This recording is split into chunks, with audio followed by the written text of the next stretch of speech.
Elle s'est hissée au rang de visage de la compagnie et est ressortie double championne du main event de WrestleMania 35. Becky Lynch a accepté de répondre à nos questions en compagnie de son fan absolu Kev et Matthieu du site WeSportFR. Nous l'avons interrogée au sujet de sa préparation en vue de Money in the Bank où elle défendra ses 2 championnats, sa comparaison régulière avec Stone Cold Steve Austin, sa longue absence des rings avant sa signature chez WWE, son utilisation fantastique de Twitter, et je me suis risqué de lui demander de faire la paix avec Charlotte Flair, ce qui lui a provoqué une belle colère à mon plus grand regret. Merci à Touquet France et Minuit 12 pour m'avoir permis de réaliser cette interview, à Spireal pour son excellent travail de sous-titrage, et n'oubliez pas de commenter, partager la vidéo, abonnez-vous et laissez un max de pouces bleus. Bon visionnage à tous. Hello. Oh. How are you? I might have to try one of them sweets before. Becky, 2 belts. Yeah, that's me. Ah, Here they are. the belts are What shirt are you awesome. wearing? Oh, it's Bullet Club, not official Tisan Club, cup of tea. Oh, Yeah. I do love tea. Yeah, I know. Water, anybody? Oh, thank you. Okay. It's okay We're for. in the old school bad lass. I love it. The same I was wearing when I met Charlotte. Ah, Yeah. good man. We're already friends. Off to a great start.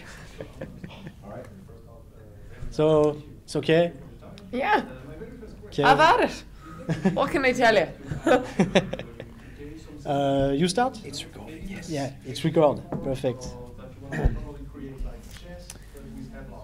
Okay.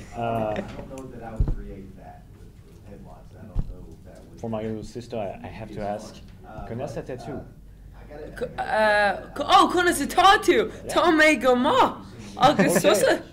Which means, because I don't understand. I'm very the good. answer. And yourself. So my little sister will be happy. Okay. This is Gaelic. This is Gaelic. Yes, Yeah, this is yeah, Gaelic, yeah. Yeah, you never really get to speak Gaelic, especially in France. Well, she's pretty good at it, I think. Oh, alright. She will be happy. Good. Okay, so my first question will be related to your 2 belts. Right. Let's be crazy for a moment. Let's Okay. imagine that you want to become Becky 3 belts. Of course. You want to be a tag team champion. Of course. Who would be your partner? Gosh, I could easily be Becky 4 belts. I'll just take both them championships by myself. No, I'm just kidding. I think I'm gonna have to go with Naomi. Yeah, I think I trust her the best. And I think we've had some good chemistry and some good results as a tag team in the past. Okay. No Charlotte Flair. No Charlotte Flair, man. That ship has sailed. That ship has sailed. We have fought nearly on every single pay-per-view for the past year. Except for Survivor Series. We have faced each other in some capacity for the past year.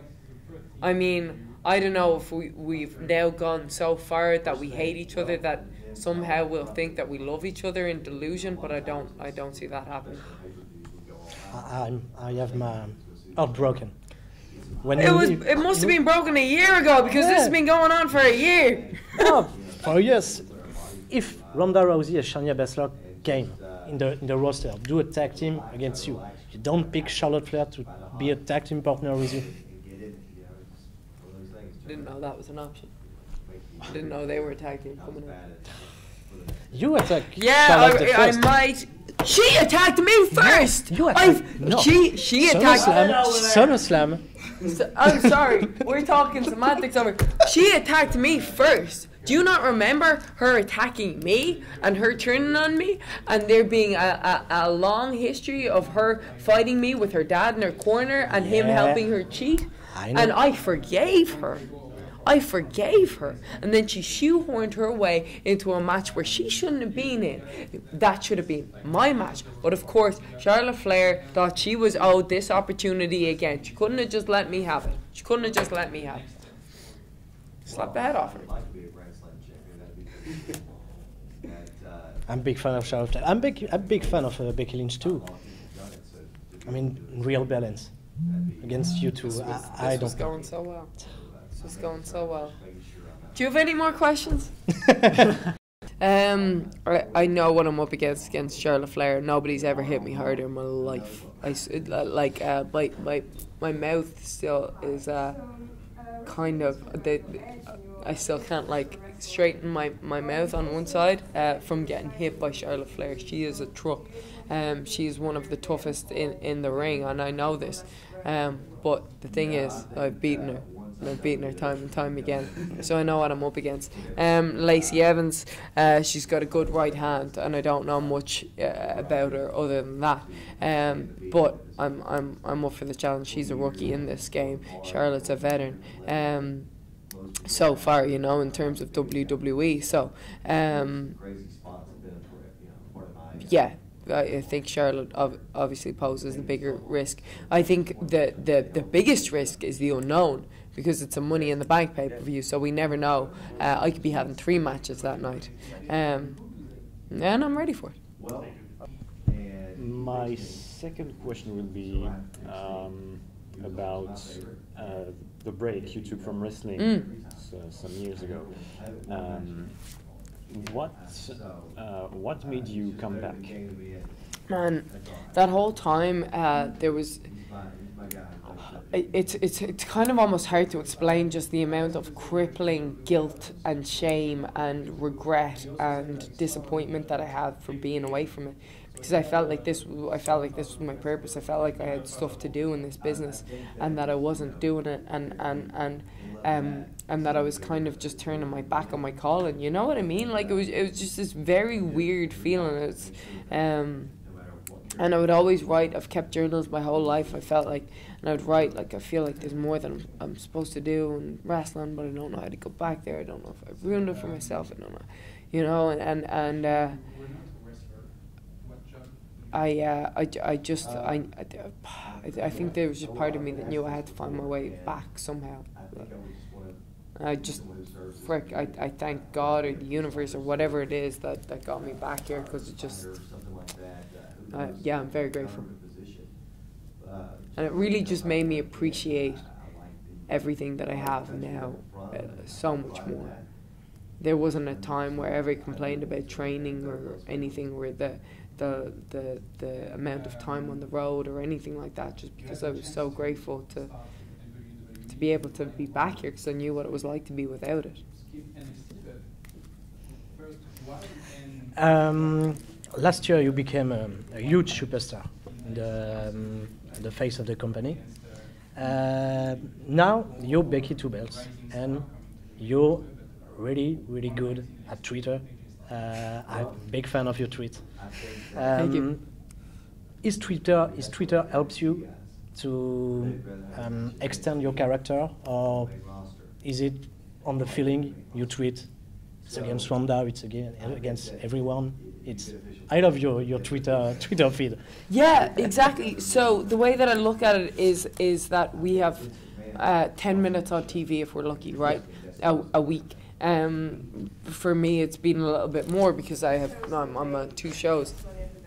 But I have a live microphone on me at all time to either generate interest, to get my message across, to help people understand who I am.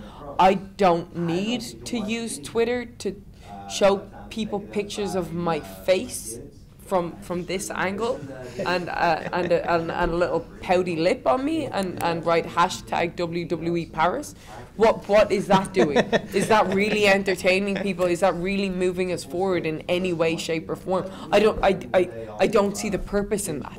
And so I for a long time had just this weird relationship with social media where I was like, I know that it's supposed to help us grow and we're supposed to be doing it and we're supposed to, but I just didn't know how. And then I was like, what? I'm not sitting here freaking talking about oh my God, Naomi looked so good in her shoes today and Carmella's hair was on fleek.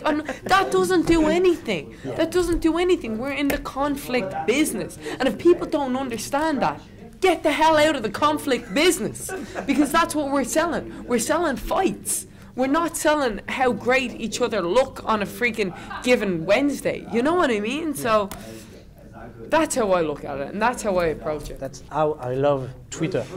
Twitter for the fight, for promoting the fight. Yes! Yes, and okay, it's cool. Instagram is for having cool picture of Naomi's shoes, of Liv Morgan shoes, but promoting fight is so great. Yes! On Twitter. Let us get Thank our you very words much. across. Oh, sorry. No, okay. Last question. You have been compared Compared? Yes, yeah, you were right the first time. Stone Cold. Yes, since the appearance of the man. Okay, do you validate this comparison? I hate being compared to one of the greatest of all time. It's so insulting. No, I'm just kidding. No, it's a highly it's just what a compliment to be compared to one of the greatest of all time. I don't know that it's something that I've never really sought out to be the next Stone Cold or whatever. It's just that I just want to be me, and I think it's just that that take no prisoners attitude, that ass kicker, last kicker, whatever way you want to put it. That's just had enough. You know, and I think that it related so strongly because when Stone Cold had his rise, it was up against the authority and whatever, and we saw a little bit of that with me, with them freaking suspending me and then unsuspending me and then arresting me and then unarresting me and then arresting me again and then suspending me again and then freaking taking. Anyway, so I've had my run-ins with the McMahon family, but also everybody can relate to that friend that gets everything handed to them, you know what I mean? That just feels like they're owed everything, that they're entitled to everything, because of course, why would I not be? I was giving such a good answer. Anyway, I like Stone Cold, he's freaking amazing. But I am not Stone Cold, in case anybody mistakes. Thank you very much. Thank you very much. Thank you.